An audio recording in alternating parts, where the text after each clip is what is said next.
Rena's soul, staring at a monitor displaying the orbital clutter she was paid to manage, often thought that low Earth orbit was a terrible place to misplace things.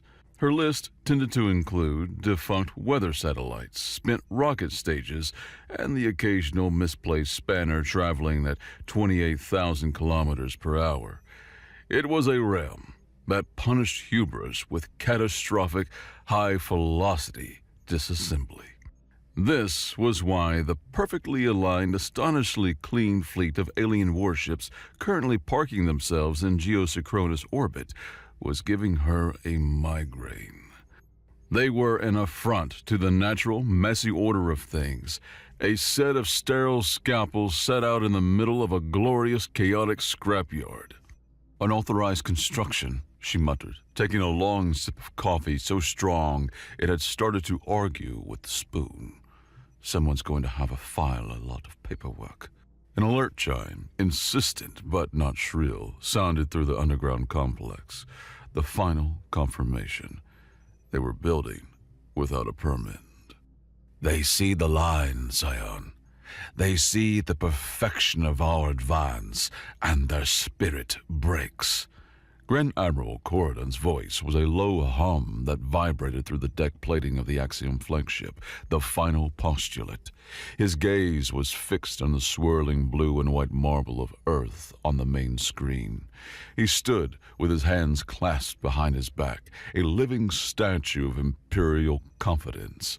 It conquers the will before the flesh. This is the Axiom Doctrinate. 164 civilizations have learned this truth from the Ninth Fleet alone.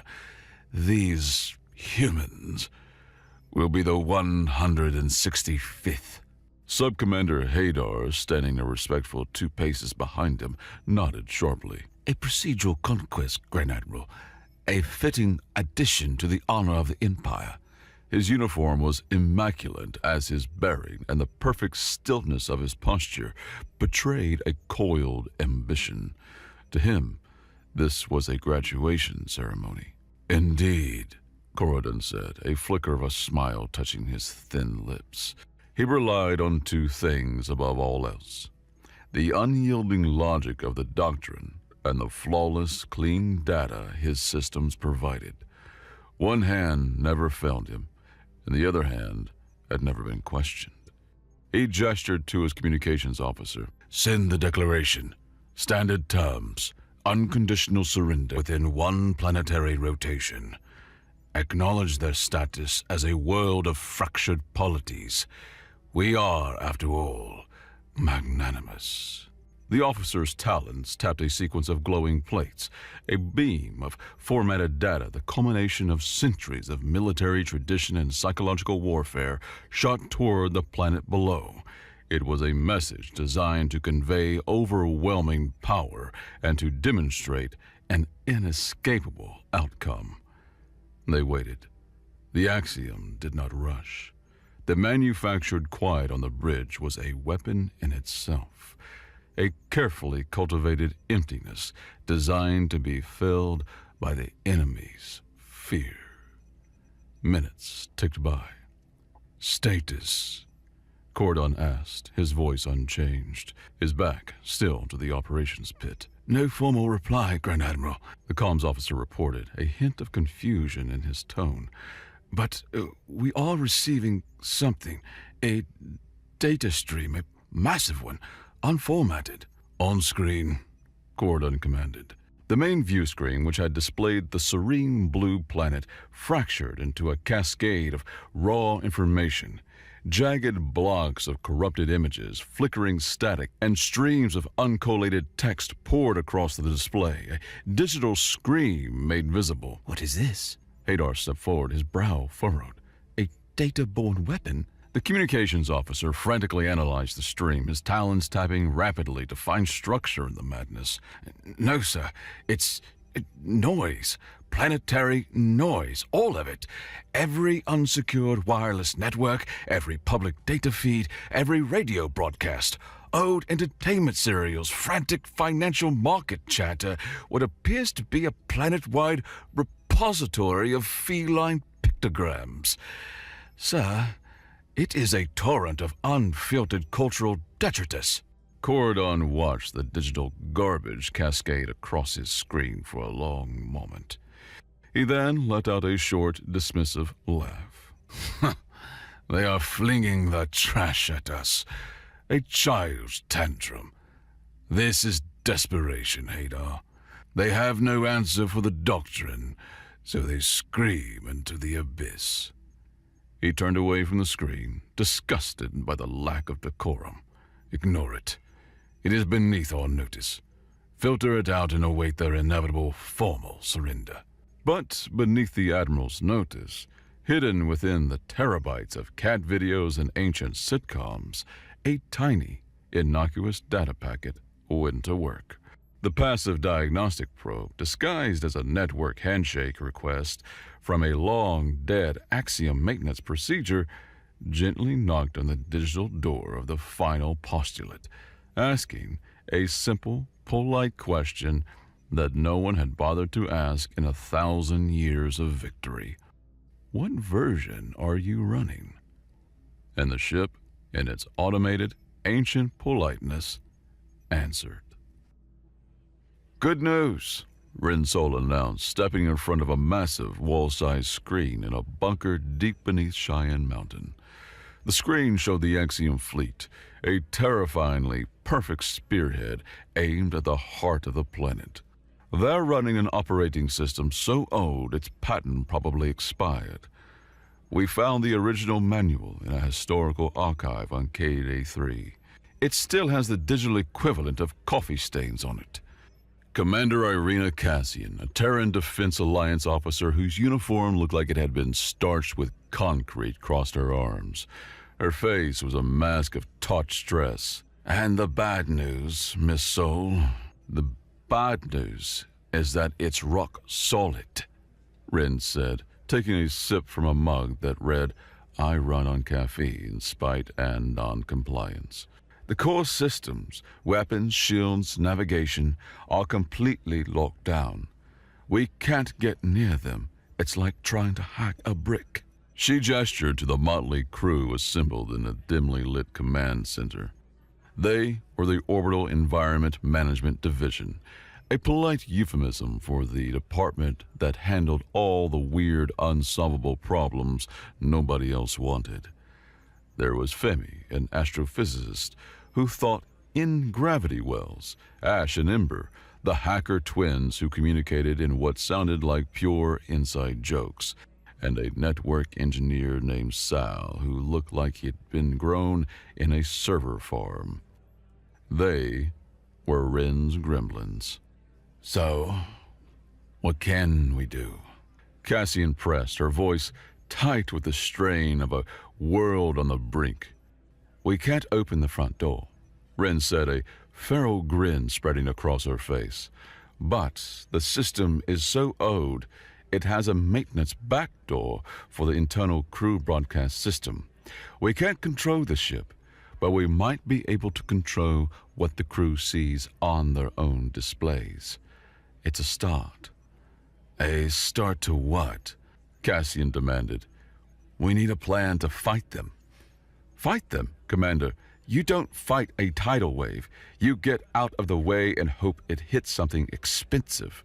Ren pointed a finger at the screen, at the swirling red cloud that represented the Kessler field. That's our home field advantage. They see that as a navigational hazard. I see it as an opportunity for some aggressive, unscheduled deconstruction. You want to weaponize space junk, Cassian said, her skepticism radiating from her like heat. Weaponize is such a hostile term, Ren countered.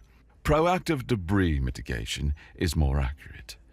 We're going to nudge things, create a particle storm. We can't break their shields, but we can blind them, turn their sensor displays into modern art. It'll be like trying to drive through a blizzard with your headlights on high beam. Cassian's jaw tightened. And what if blinding them isn't enough? Ren's grin faded slightly. Well, she said, zooming in on a few larger, angrier-looking red icons within the debris cloud. Femi here has identified a few dozen. Let's call them big-ticket items. Derelict station cores, old asteroid mining engines, too big for all little tugs to control with any real accuracy. Femi pushed his glasses up his nose. We can give them a nudge, he said, his voice quiet. A small, calculated push in the right general direction, but the math is fuzzy. Hitting a moving ship in that chaos? The chance is a lottery ticket low. So your grand strategy is to throw dust in their eyes and hope one of them gets hit by a stray bus. Cassian's voice was laced with disbelief. My people are preparing a conventional military response, she stated, her voice flat as a tabletop. And they will die, Commander, Rin replied, her tone suddenly losing its humor. Bravely, honorably, and completely pointlessly. Let my gremlins play first. Let us mess up their perfect, orderly little world. Let us subject them to a hostile work environment. Then, if you must, you can send in the cavalry. Cassian held Rin's gaze for a long, taut moment. The chime was still sounding its polite, world-ending alarm. She wanted a plan with battle lines and probabilities. She was being offered chaos theory and a lottery ticket. Fine, Cassian clipped out. Annoy them so. Let's see what your dust cloud can do. On the bridge of the final postulate, the view of the fleet was a masterpiece of clarity. The ships, in a perfect arrowhead, moved in silent, synchronized grace.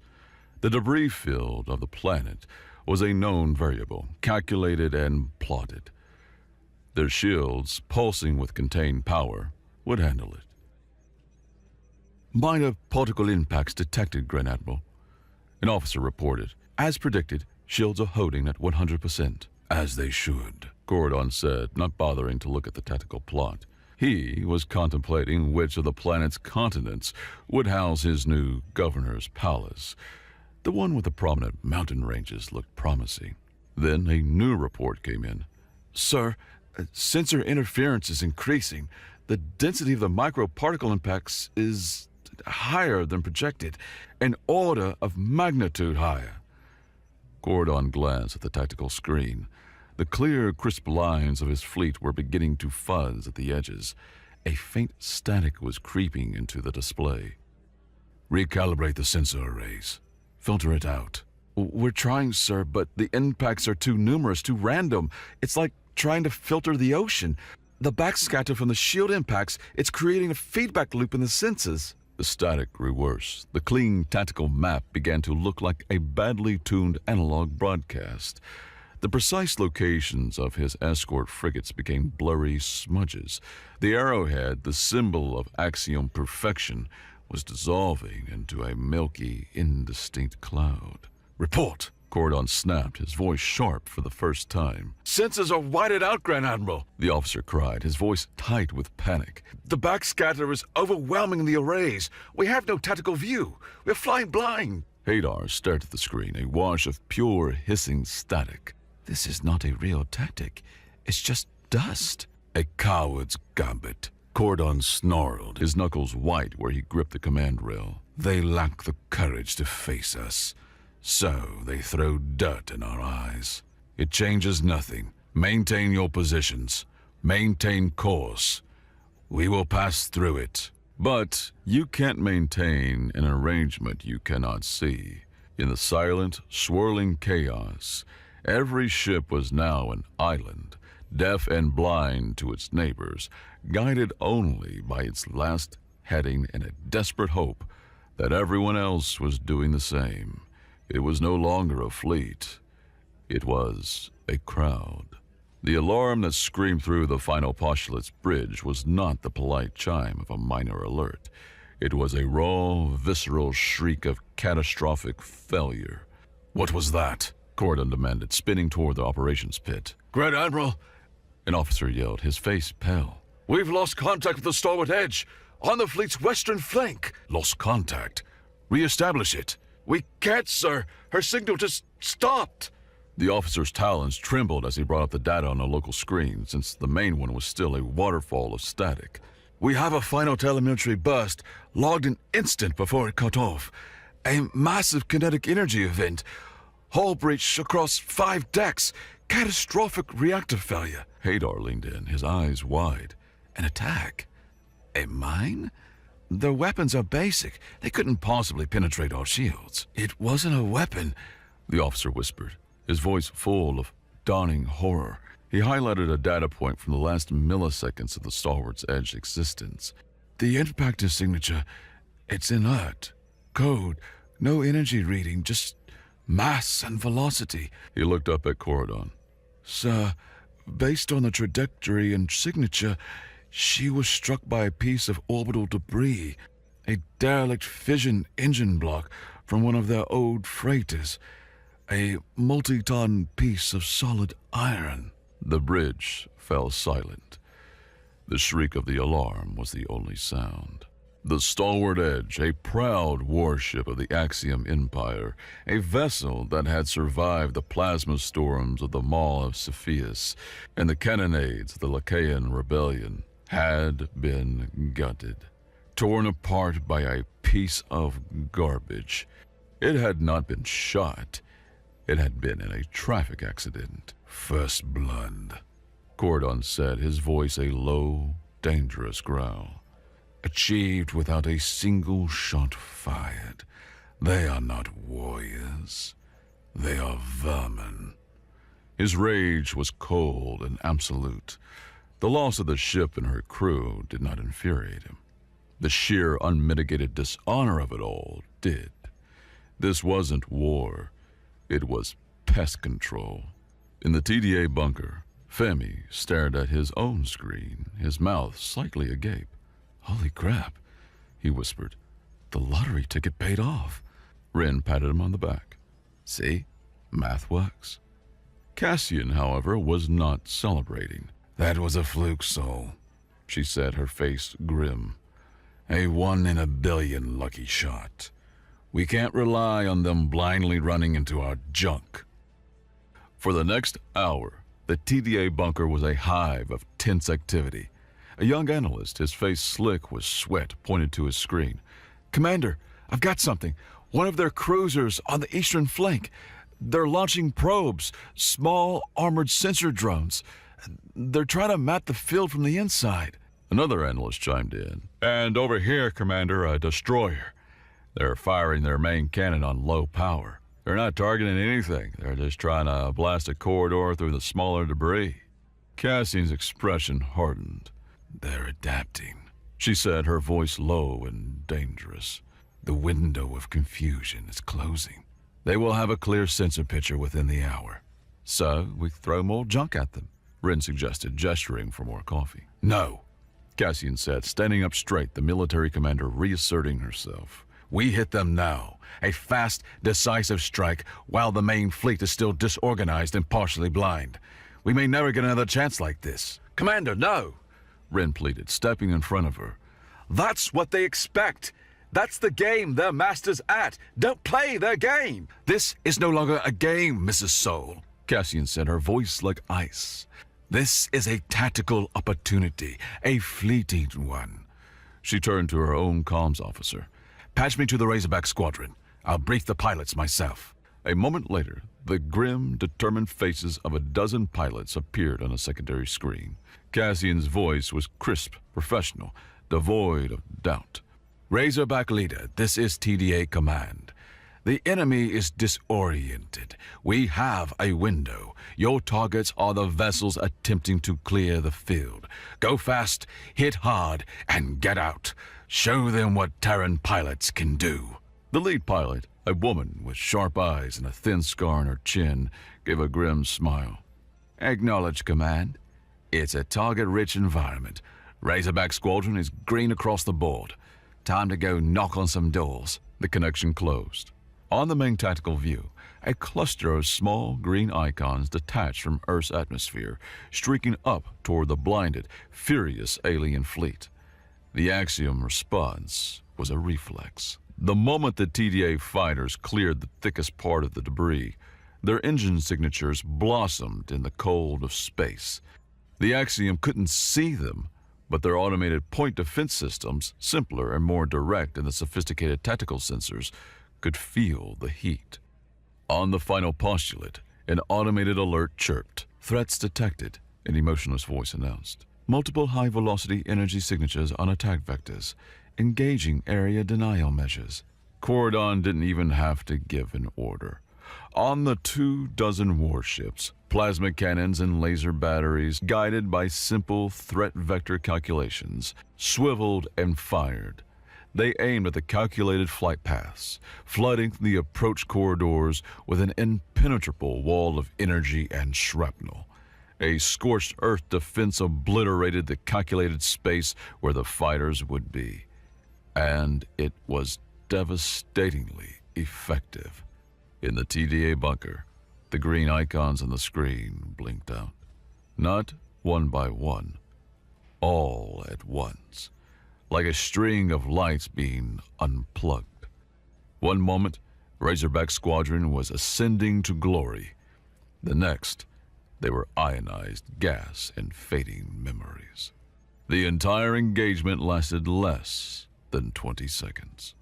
The quiet in the bunker was a physical weight. Cassian stared at the blank patch of screen where her best pilots used to be. Her hands were clenched so tightly her knuckles were white, filled with generations of military doctrine. Suddenly it looked like a book of children's fairy tales. Useless. She sank back into her chair, the rigid lines of her authority crumbling. Ren put a hand gently on her shoulder. "Okay," she said, her voice soft but firm. "Plan A didn't work. Let's go back to my stupid, dishonorable, trash-based plan, shall we?" Cassian, slowly, numbly, nodded. Grand Admiral Corridon felt a sliver of grim satisfaction. The cowards had finally shown their faces, and they had been swatted from the sky with contemptuous ease. The loss of the starward edge still stung, but this brief, decisive action had restored a semblance of martial order. "Sub-Commander," Corridon commanded, "deliver our ultimatum.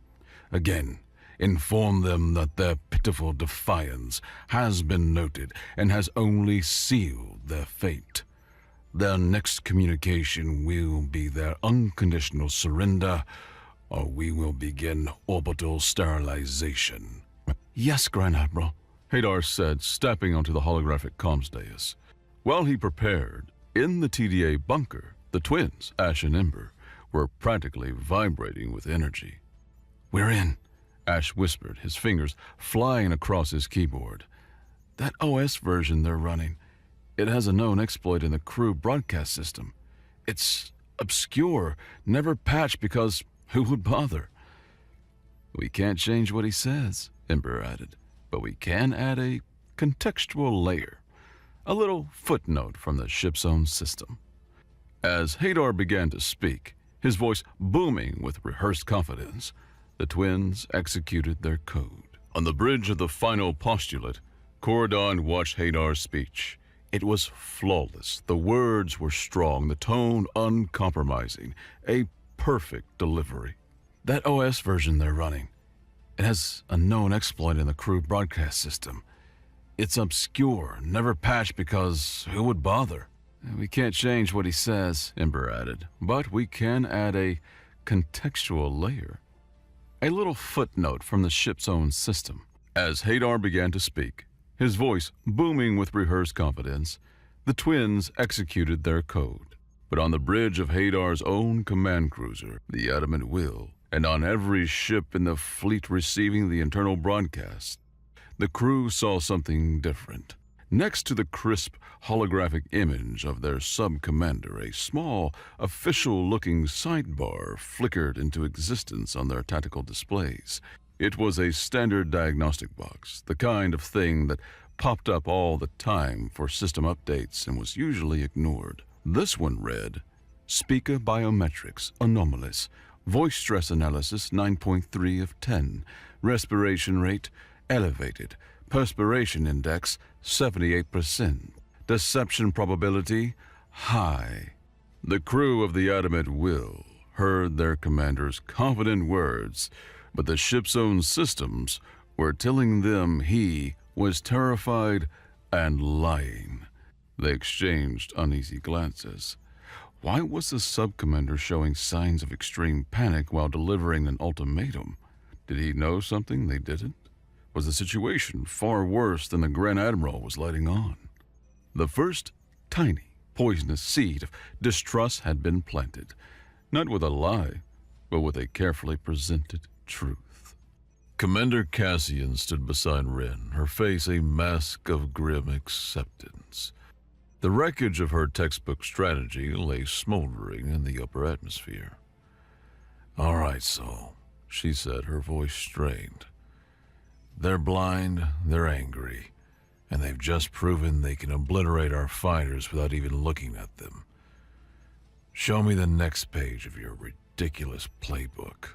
Rin pointed a coffee-stained finger at a different part of the orbital map, a region far more hazardous than the Kessler field. It was a ghostly band of color encircling the planet. "The Van Allen belts," she said. Cassian stared. "You want to fly into a radiation belt?" "We don't," Ren corrected, "but our few remaining ships will. The big, slow, obsolete orbital freighters we have left. We launch them in what looks like a pathetic, panicked attack. Then our ships will turn tail and flee." "Flee where?" "Directly into the heart of the inner belt," Ren said, a manic gleam in her eyes. "It's a suicide run, but it's also bait." "Bait for what?" Cassian asked, though she was beginning to see the terrifying logic. "For an arrogant admiral who has been embarrassed and infuriated by a bunch of primitives hiding in the garbage," Rin explained. "He'll want to crush us. He'll see our ships running, and he'll see it as a final act of cowardice. He will order a pursuit, and he will follow them right into a particle bath that will cook his shields from the inside out." It was an insane plan. It would mean sacrificing more crews, sending them knowingly to their deaths. But it was also the only plan they had left that didn't involve lining up to be executed. "Do it," Cassian said, her voice barely a whisper. "Multiple contacts, Grand Admiral," the tactical officer on the final postulate announced. "Slow-moving vessels, large signatures.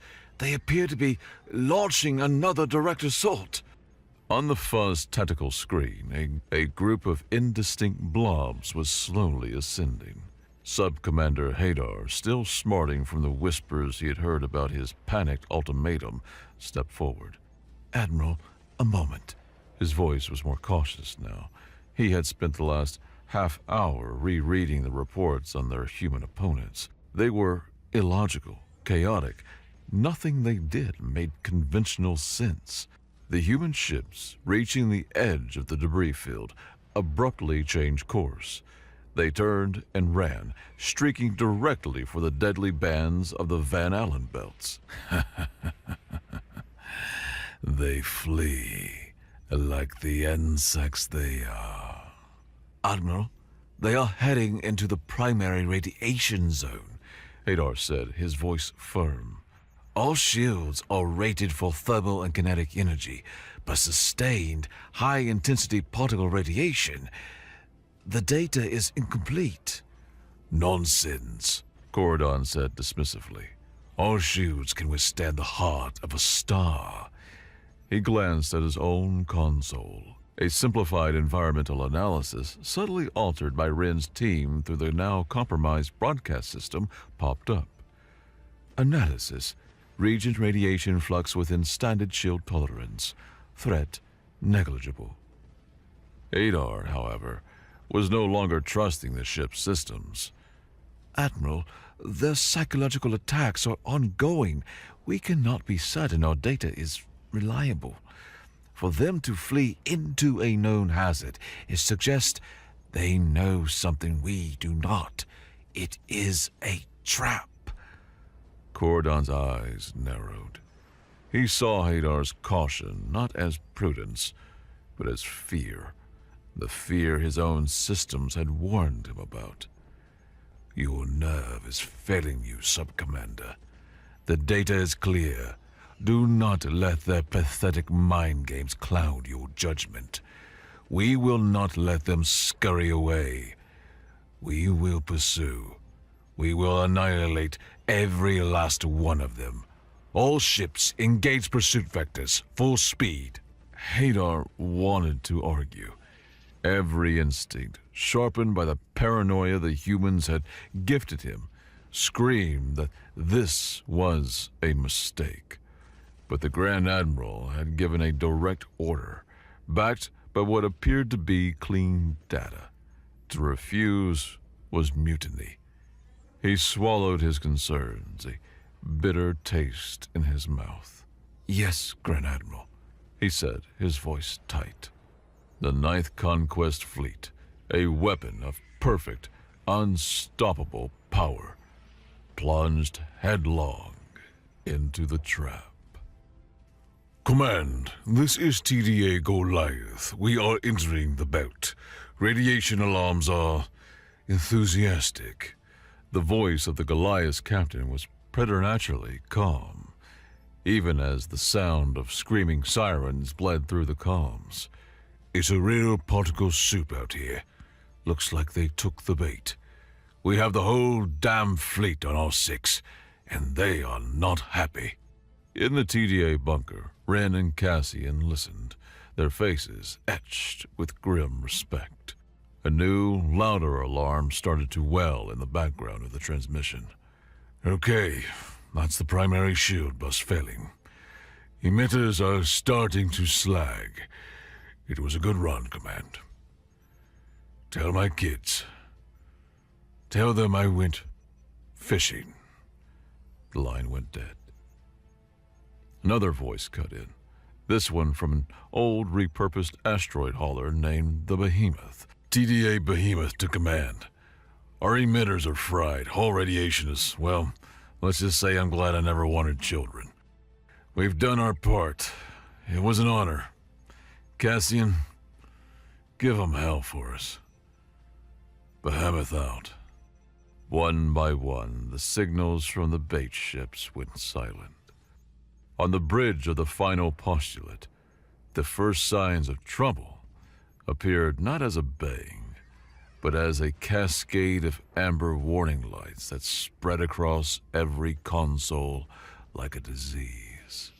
Admiral, shield emitters are overloading fleet-wide, An engineer shouted from his station.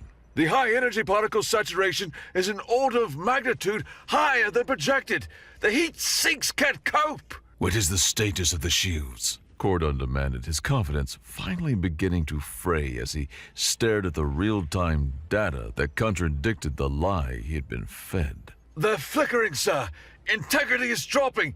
90%, 85, 70.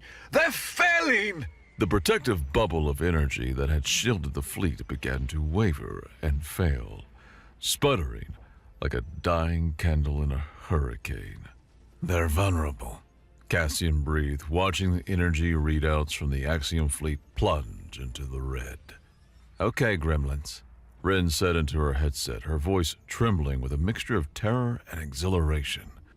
Let's hit the big red button. Cassian nodded to her weapons officer. Execute Haymaker. All stations. Scattered across the planet, a handful of Earth's most powerful and most obsolete weapons were activated. They weren't aimed at the fleet. They were aimed at the empty space around it. A coordinated launch sent a dozen repurposed nuclear devices into the upper atmosphere. At the apex of their trajectory, they detonated as massive electromagnetic pulse pumps. A silent, invisible wave of pure electromagnetic energy washed over the Axiom fleet at the precise moment Their shields were at their weakest. On the bridge of the final postulate, it was as if reality itself had a seizure.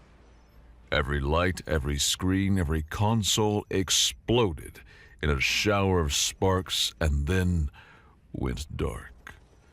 The hum of the ship's life support died, replaced by a deafening, terrifying silence. Emergency lights powered by independent chemical batteries flickered on, casting the bridge in a hellish red gloom.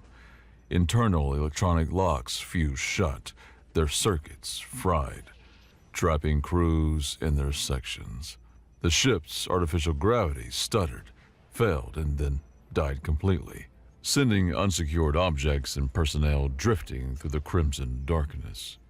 Across the star-strewn blackness of space, the same scene was repeated on over 100 Axiom warships.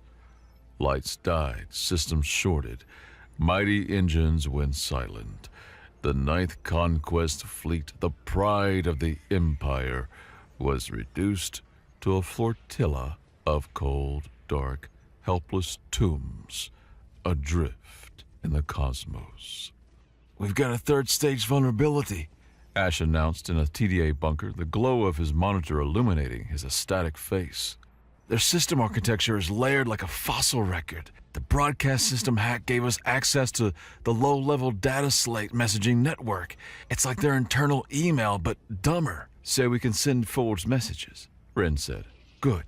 It's time to turn them from a systems failure into a management dispute.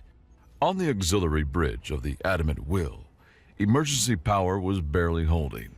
Sub-Commander Hadar stood amidst the chaos, his mind reeling. They were crippled, helpless. Corridon's arrogance had led them to this. Corridon's refusal to listen to his caution. A message flickered onto his personal data slate. It was text only, marked as coming from the captain of the Lance of Verdict.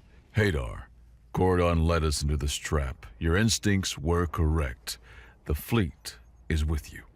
Another message appeared, this one from the Equalizer. Your bold analysis exposed their trap, even if Corridon was too blind to see it. You are the hero of this moment. Command is yours to take. Hadar stared at the messages.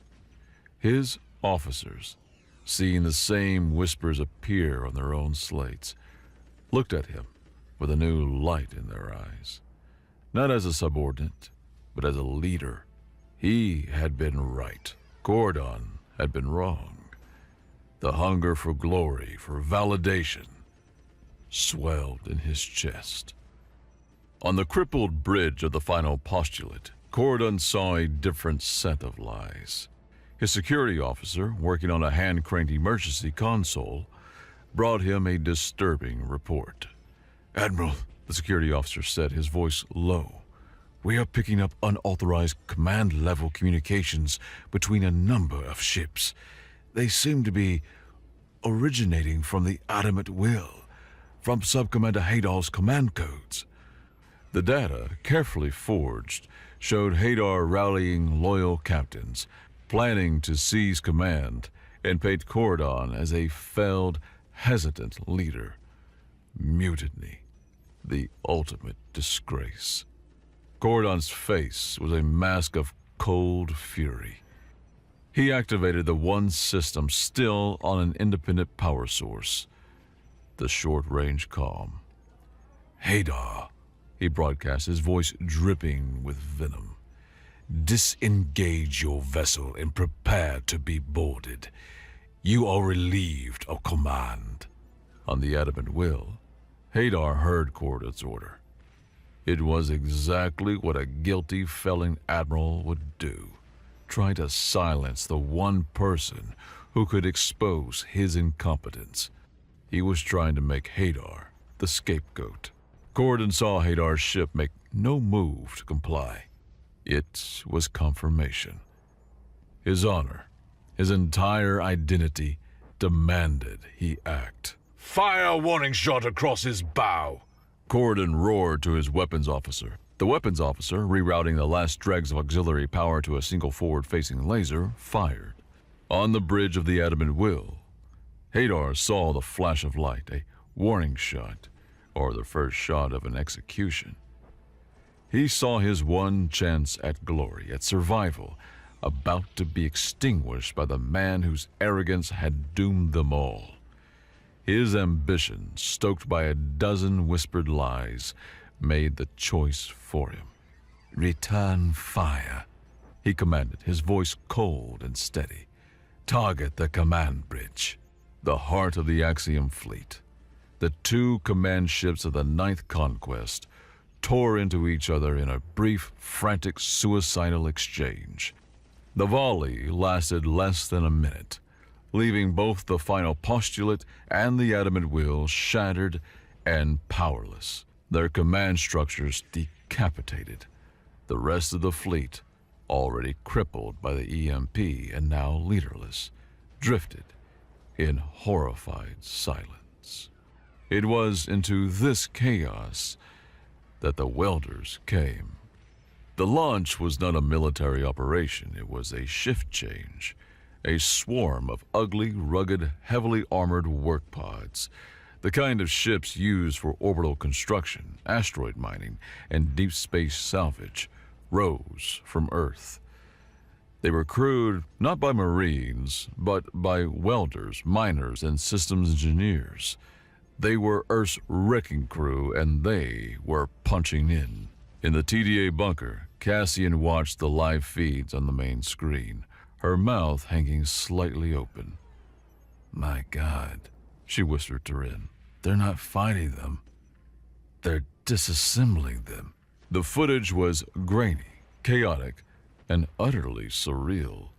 One team showed a team of 4 work pods with heavy-duty cutting torches slicing through the external power conduits of an Axiom cruiser as if it were a stubborn pipe.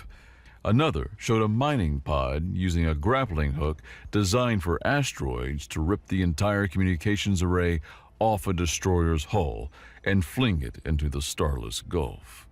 On a third feed, a bulky construction pod approached a primary plasma cannon turret. Instead of attacking it, the pod's manipulator arms sprayed it with a thick, gray substance. The turret was encased, frozen in place by rapidly hardening structural foam. The pilot of the pod then used a low-power laser to scroll "out of order" on the new gray lump. A few Axiom soldiers in armored environment suits managed to cycle through manual airlocks. One warrior brandished a plasma rifle at a bulky work pod. The pod's pilot simply swatted him away with a massive hydraulic manipulator arm, treating him not as a soldier, but as a workplace hazard, a fly to be shooed from the job site. The Axiom soldier tumbled end over end into the darkness as the pod went back to methodically welding the ship's main sensor array into a solid block of slag. They were not killing the crews. They were disabling the ships permanently. They were voiding the warranty, one vessel at a time. The Axiom crews, trapped behind fused blast doors, could only listen to their magnificent warships being dismantled around them, piece by painstaking piece. "Hostile disassembly," Rin said, taking a triumphant sip of her now cold coffee. "I think we've just invented a new doctrine." On the bridge of the final postulate, the universe was red emergency lights and the sickening sound of grinding metal. The ship was dying. Grand Admiral Corridon stood on his bridge, a king in a collapsing castle. The Axiom Doctrine offered one final honorable move, a glorious death. But the scuttling charges were offline. His weapons were dead. There was no enemy to take with him, only mechanics who were treating his flagship like a car being stripped for parts. He looked at the word glorious as it floated through his mind, and for the first time in his life, it felt hollow, absurd. No glory existed here, only the shrieking of tortured metal and the utter, humiliating proof that his entire understanding of the universe was wrong. A message appeared on the one functional console. It was plain, unencrypted, standard galactic text. It was from Earth Command. The message was short. Power down all remaining offensive and defensive systems. Stand by. We are launching rescue operations for your crews. Rescue, not conquer, not execute. Rescue. The word was more devastating than any plasma bolt. It was the ultimate dismissal. You are no longer a military threat. You are now a humanitarian crisis, a cleanup operation. Corridon looked at the tactical map, a testament to his own failure. He looked at the terrified, exhausted faces of his bridge crew. They were not warriors anymore. They were survivors of a shipwreck. His pride was a dead thing. All that was left was a duty to the lives he had led into this abyss. With a voice devoid of all its former arrogance, a voice he barely recognized, he gave the order that had never before been uttered in the history of the Axiom Empire. Stand down. His communications officer looked at him, uncomprehending. All ships, Corridon repeated, his voice cracking. All crews. Stand down.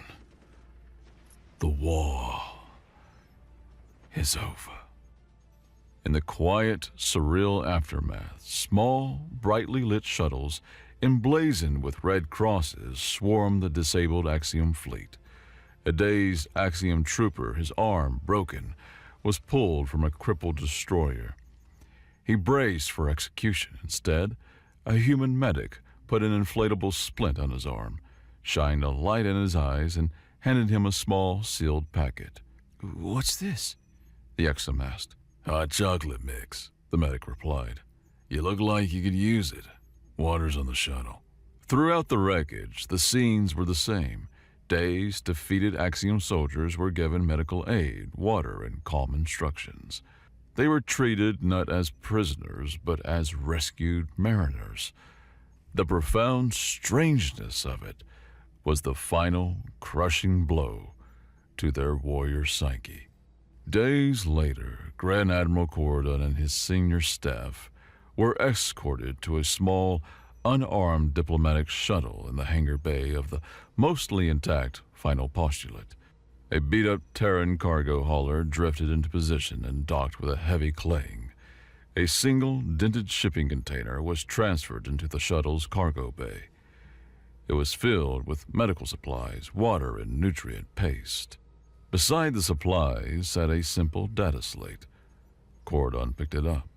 A single text file was on the screen. 2 former command elements of the Axiom 9th Fleet. From Terran Defense Alliance, Orbital Environment Management Division. Subject: Notice of Salvage Claim. Per Interstellar Maritime Salvage Convention, subsection 8, paragraph 4, your abandoned fleet and all associated assets are now the legal property of the Terran Alliance. This shuttle and provided supplies constitute the full extent of our required repatriation assistance under the aforementioned convention. Further claims or disputes may be filed with the Procyon Trade Education Board. Please allow 6 to 8 standard centuries for processing. In transmission. The diplomatic shuttle undocked. Its fold space drive, one of the few systems the humans had carefully repaired, spooled up. As the stars collapsed into the non-space of the jump, Corridon looked back one last time. He saw the vast, silent graveyard of his command, swarmed by the flickering lights of human salvage crews. Arrogant after 164 victories, the 9th Conquest Fleet had been sent to Earth. Not one ship made it back. They were sent back in a tiny shuttle with a receipt. Corridon stared at the data slate in his hands. The full, crushing weight of his humiliation settling upon him. It was mingled with an unfamiliar, terrifying, and deeply unwelcome flicker of respect.